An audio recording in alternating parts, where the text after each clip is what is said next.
Hello, friends. This is Dave Hurwitz, executive editor at ClassicsToday.com. One of you sent me a comment that said very simply, how do I get started if I want to get into the music of Bartok? And that gave me an idea for a new series, a series of essential works to get into every composer known to mankind. So I'll have a long series.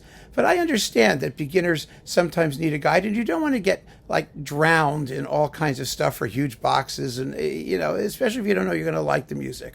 So I thought that we would do it, and here is how it's going to work. For each composer, I'm going to propose a list of essential works that should form the core of your collection. And if you like them, you can expand out at your own leisure. In tandem with this particular exercise, I recommend very, very strongly that you go to my website, ClassicsToday.com, right here, which of course you have on the t-shirt that you're going to purchase from there. Anyway, and take a look at reviews. You should start reading reviews. You should look at who the performers are and what's available and what was available because if I do this list, it doesn't make any sense to add recommended recordings when there's an entire resource with thousands of recommended recordings that you can choose from based on your own budgets and based on availability and based on all those criteria. And you need to figure out how to start to do that yourself. Now, most people nowadays, or a lot of people nowadays, are into streaming, not so much physical product. So it will be even easier to find some of the performances that are recommended over at ClassicsToday.com. But I'm going to post the link to ClassicsToday.com below this, so you can go and there's a little search box and you could just, type in a couple letters of the composer's name and do a composer search. And you'll find everything that you need in order to make guided, intelligent, and musically rewarding selections of the repertoire that we're going to talk about. So we're doing Bartók to begin because that was what the question was about. Now, Bartók was an extraordinarily brilliant composer, and he lived in the first half of the 20th century. That was his basic term of operations, and he was hugely revered at the time of his death in the 1940s. However, since then, he's fallen a little bit by the wayside, which is sort of normal. It happens after most composers pass away. There's a reaction against them. Bartók was able to reconcile some of the avant-garde tendencies of the first half of the 20th century. We're talking about, atonality and chromaticism and all that, but he mixed those things with his own researches as an ethnomusicologist. He was a great one and one of the very first to research the folk music of all kinds of people, Hungary and Romania and Arab folk music and Turkish folk music and folk music from everywhere. And he really was brilliant at integrating those kinds of idioms, the rhythms, the harmonies, into a very modernist and forward-looking style. Because what Bartók realized, and this is the key, is that a lot of folk music is very modern sounding.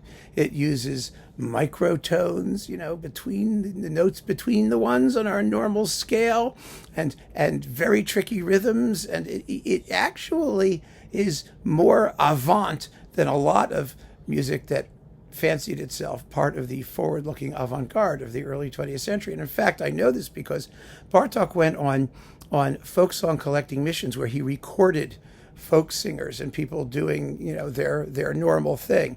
And I remember we were listening to Bartók's fourth quartet, which is on this list. And we were also, we were able to listen to some of the recordings he made of true Hungarian folk singers. And let me tell you, there was nothing in this quartet, which is pretty wild, that was freakier than what we were hearing that Bartók collected himself. Some guy with a violin screaming in Hungarian with a violin going, it was unreal. Absolutely unbelievable. So if you're going to get into Bartók, you're going to have a tolerance for a certain degree of dissonance, a harshness of some of the melodic and harmonic material. But on the other hand, it's thrilling music. It's exciting. It's fabulously scored. It's just so much fun and innovative in a way that nobody else at the time was.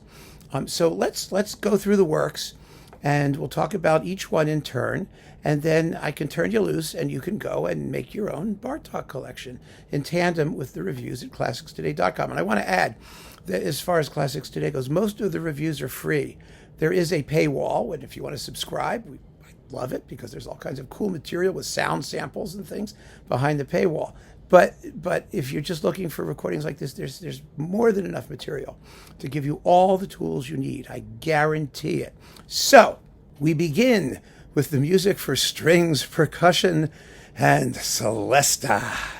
Now the title is a little bit misleading because stringed instruments include the harp and the piano, and there are two string orchestras arranged left and right, with the percussion in the middle and a Celesta, as in like the Dance of the Sugar Plum Fairy, but there are no dancing sugar plum fairies in this work. Trust me when I tell you.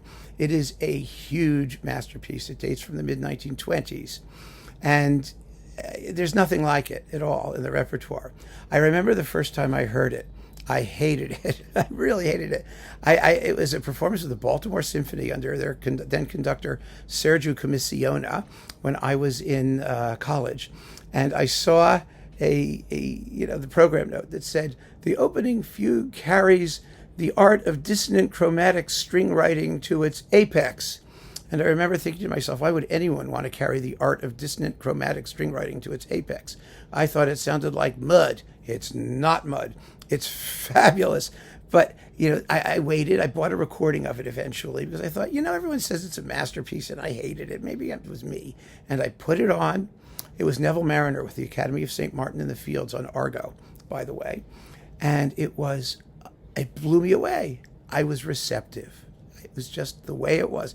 And that's what happens with so much of this music. You may hear it a first time. It may not strike you. Then all of a sudden, the heavens open and revelations occur. And it's transformational. So trust me when I tell you. Besides, the music for strings, percussion, and Celesta was the soundtrack to the film The Shining. The blood coming down the elevators and all that. You hear that. It's the third movement, by the way. The third movement was the stuff that was mostly in The Shining. Now, this piece has 4 movements. The first movement is a fugue, with each voice coming in one after the other. And it's a very creepy fugue. It's scary music. It really is horror movie music, practically. It's cold and dark and evil, and it's creepy. And at the climax, it rises to a big climax. The fugue theme turns upside down, and the piece sort of reverses itself back to the opening.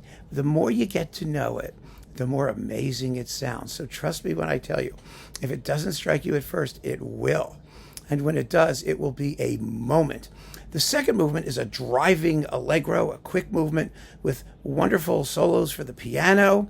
And it's in sonata form with a clear first subject, a clear second subject, second thematic idea, a development section, and a recap. And the 2 string orchestras on either side are always bouncing and ping-ponging back and forth with the thematic material. The second movement is one of Bartók's night music pieces. This is one of his signatures. These night sounds like insects and birds and things creeping out of the darkness. And this is so spooky. It's fabulous.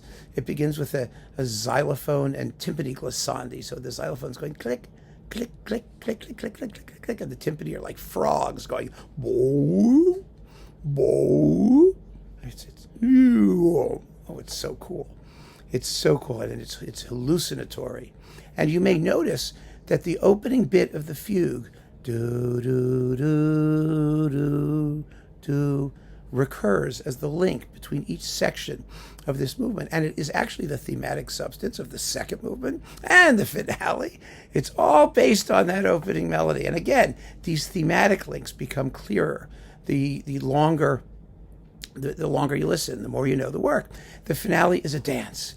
It's a Hungarian folk dance with the eventual return of the fugue theme in a non-chromatic diatonic, that is with open intervals, so it sounds more harmonically easeful at the very end. And it ends happily with like a great ba-doom. Yes, it's wonderful. An incredible work. Next, we have the Miraculous Mandarin, which I once saw Der Wunderbarische Mandarin in German. I saw it once translated on a Turnabout Vox record cover as The Wonderful Tangerine. It's not what it's about. This is one of Bartók's harshest and scariest pieces. It's a ballet, and you can have it as a suite of about 18 minutes or the whole thing, which goes on a bit longer. The story is just creepy and fabulous. It begins with city noises, traffic and tumult of the city, and then in a sleazy back alley, a bunch of hooligans kidnap a prostitute and force her to lure men into their den where they can be beaten and robbed and ejected. And there are three of them. The first two don't have any money and they're useless. And so the prostitute, who is a clarinet, by the way, lures them in. And the last one is a Mandarin, a Chinese guy. And they beat him up, and he pursues the woman. And he pursues with intense desire. The pursuit fugue is fabulous. It's exciting. And she runs around and tries to get away from him, and they jump him, and they suffocate him, and they stab him, and they do all this stuff, and he won't die. He won't die because he wants the woman. And so finally she understands what he wants, and she gives herself to him, and in that moment his wounds open up and he bleeds and dies. Oh, wow, right? Juicy stuff. It's fabulous, it's dark, it's creepy, and it's fun. I mean, it's a work of musical primitivism, which is what's so fascinating about it, using this immensely sophisticated orchestral apparatus, a huge orchestra with all kinds of exotic colors, to create music which has this primal ferocity. Oh, wow, it's just great. So next we have something a little more formally elegant, the second piano concerto. Bartók wrote 3 piano concertos. He wrote 2 violin concertos, and he also wrote a viola concerto, which he was incomplete when he died. The second piano concerto is widely regarded as one of his screaming masterpieces. It's in what came to be called Bartokian arch form. Now, an arch form really means it's in 5 movements or 5 sections. This concerto actually has 3 movements, but the middle one has 3 sections. So you get outer movements and then boom, 5. So it begins with a movement for piano and winds alone. And Bartók's piano writing is famous for its percussiveness. You know, he's not lyrical Chopin-esque piano. It's heavy hitting and rhythmic and really exciting. So it's an incredibly difficult work to play, by the way. The second movement is another one of those night music pieces. It begins for piano, strings, and timpani.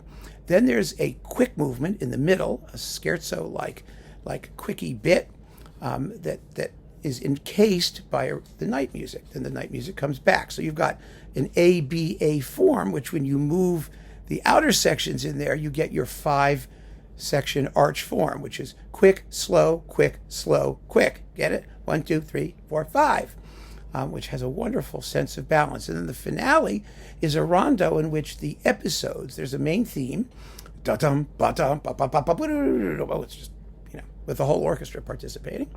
And the episodes in the rondo, that is the contrasting sections between reappearances of the opening theme, those are based on music that we've already heard in the concerto. And it's a stunning piece of music that you'll just love at first hearing. It really is. Next, a little bit more in the piano world, the Sonata for 2 pianos and percussion, one of the great chamber works of the early 20th century. Now, this, as the title says, is written for 2 pianos and percussion. It's one of Bartók's most complex and rich pieces of music, and from a purely timbral point of view, one of his most interesting sonically. Again, the idea of percussive piano writing is pervasive throughout the entire work. The piano writing is really ferocious.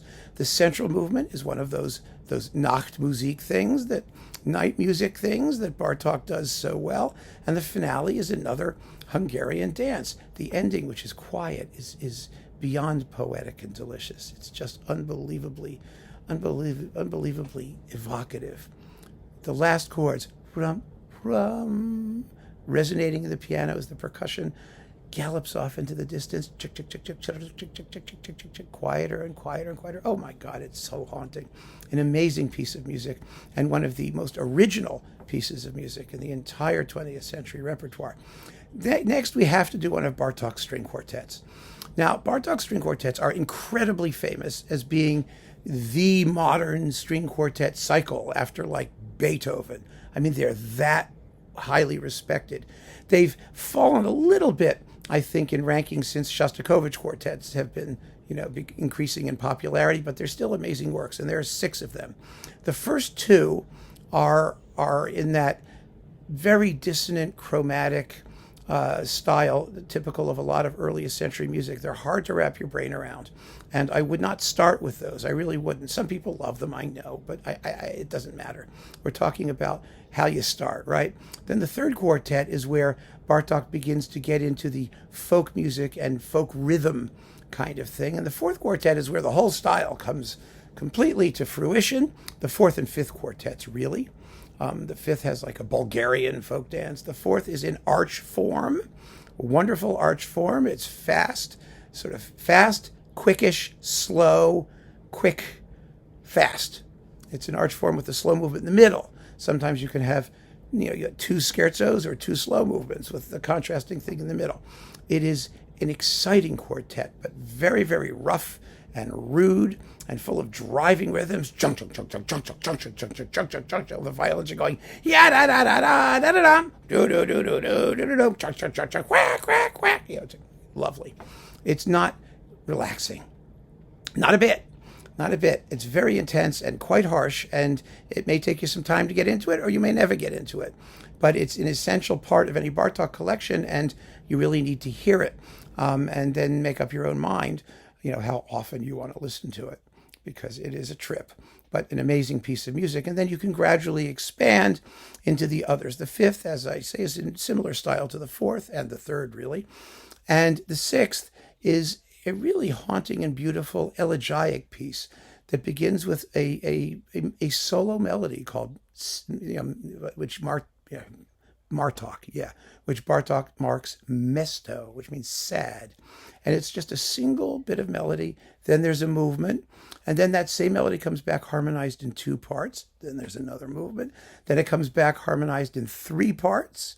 Then there's another movement. And then there's the finale, which is the sad melody in 4 parts, played by all 4 members of the quartet. An extraordinary piece. And the whole cycle is full of imagination and full of that significance that the string quartet came to have in the wake of, Beethoven's work as a string quartet writer, and Brahms and other great German composers.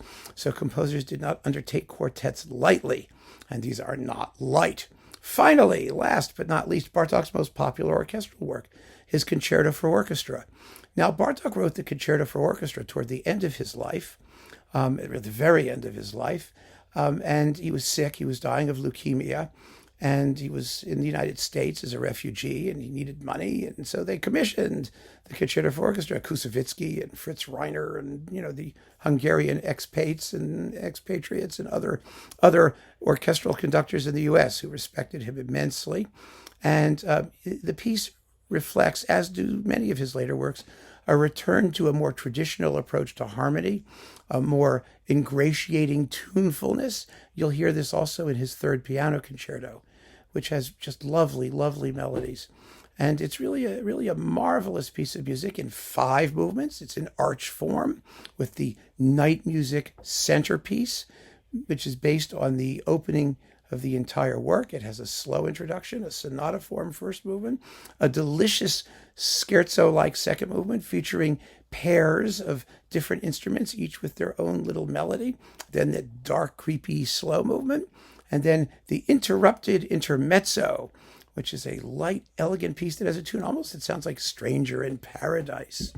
Da da da da da da, ya da dum, ya da da da da, ya da dum. That's Bartok. That's not Stranger in Paradise, but you can just hear from my horrible singing just how tuneful the music is becoming, and then a zippy, wacky finale that goes completely crazy and ends with an exciting climax. So there you have it. These are the works that you should have if you're building a Bartok collection. There are 1, 2, 3, 4, 5, 6 of them. I will not set a number of works for each composer, like, oh, the 10 best this or the 5 best that. It depends on the composer. It depends on how much they wrote, how fertile their output is, and how wide their stylistic range is, and what we need to get a representative sample. So this is Bartok. There's 6 here, and I think they'll do you very well to start your exploration of Bartok's music. And that's the cat playing in the background, of course. So keep on listening, friends. Thank you for joining me. I hope this has been helpful. Please have a look at classicstoday.com for reviews and recommendations, and then keep on listening. Just go for it. See what you like. Don't worry about it. If you don't like things or like things, it's all up to you. You'll find your way because I have confidence in you. Thank you very much, and take care.